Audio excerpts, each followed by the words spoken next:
Last Sunday on the show, we brought you an exclusive first interview with Gill Rosenberg, who just landed in Tel Aviv back from Iraq. The Canadian Israeli had left her life to go to Syria and Iraq, where she fought alongside the Kurdish Peshmerga against the Islamic State group. And she is joining me right here in the studio tonight. Thank you very, very much for coming. Thank you for having me. You know, it's amazing. You got into the studio and I asked you, how was it? And you said, it was a good experience.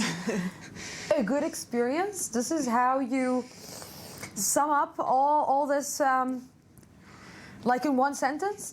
Right. I mean, you know, for me, it was a really positive experience, and I gained a lot from it. You know, it just in terms of personal and, you know, just being able to learn more about myself, and also knowing that I'm doing something good for.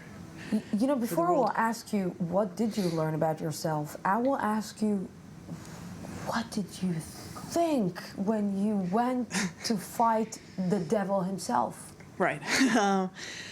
You know, I'd been seeing it on social media for so long. You know, especially like what happened in Sinjar, the Christian and Yazidi women, specifically women and children that had been, you know, taken and raped, tortured, sold into sex slavery. And for me, that was like a difference between a war and a genocide. And I felt like, you know, we as Jews especially, we say never again. I was raised, you know, with a strong education in the Holocaust. And, you know, I believe that genocide isn't just against Jewish people. We say never again for anybody. And, you know, that can't stay silent and have to take a stand against it. And, you know, I saw that they had female fighters on the front lines that were, you know, equal to men and fighting in the same capacity. And I felt like, why not me? You know, like I'm physically capable of that. And, you know, it's a cause that I really thoroughly believe in. Gill, you are getting off a plane and you're going on the ground, and the first thing that you see is what? Actually, Erbil is a pretty modern city, and it's not like it's a war zone. You know, the front lines are 25K away from Erbil itself, so it's life as usual in the Kurdish capital. And you know, from there, I made contact with the people that I needed to in order to get into Syria, and it was very, very simple. You know, it was contact through Facebook, and everything was arranged like very quickly. So I wasn't sure what to expect when I got off the plane, but.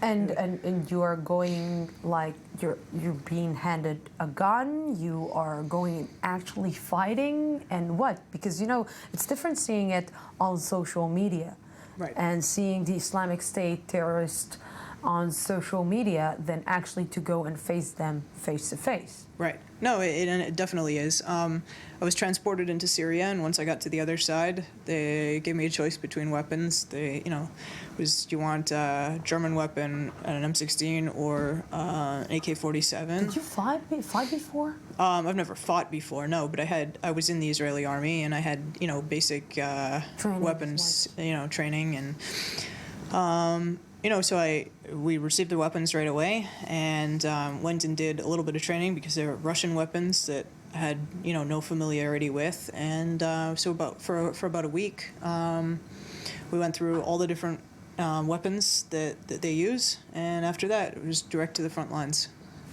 I'm going to ask maybe a big question, but did you actually kill anyone? I mean, that's not a question that you really ask a soldier. I mean. And you come back and what? And you have nightmares, you think about it, because a good experience comes, you know, right. Every good comes with bad.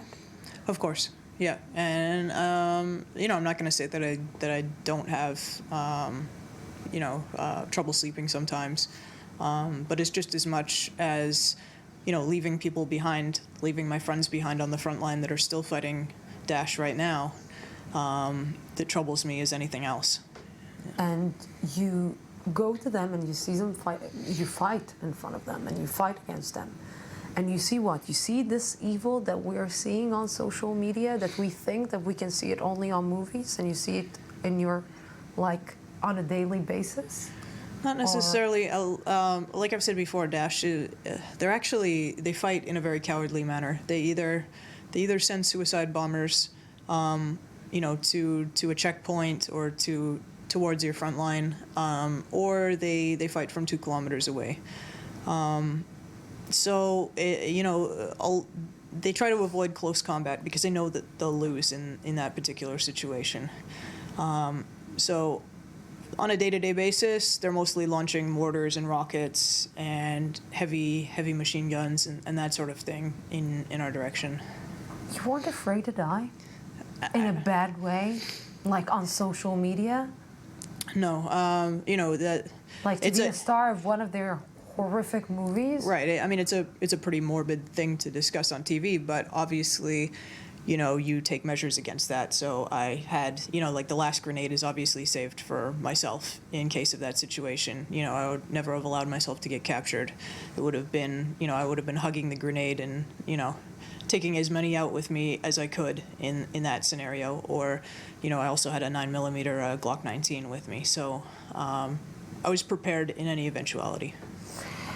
Wow. Gill Rosenberg, when you say life is bigger than any story, reality is bigger than any movie, you are bigger than life. Thank you very, very much for Thank you coming. for having me. I can also say thank you for what you did. Thank you. Thank you for coming. Thank you.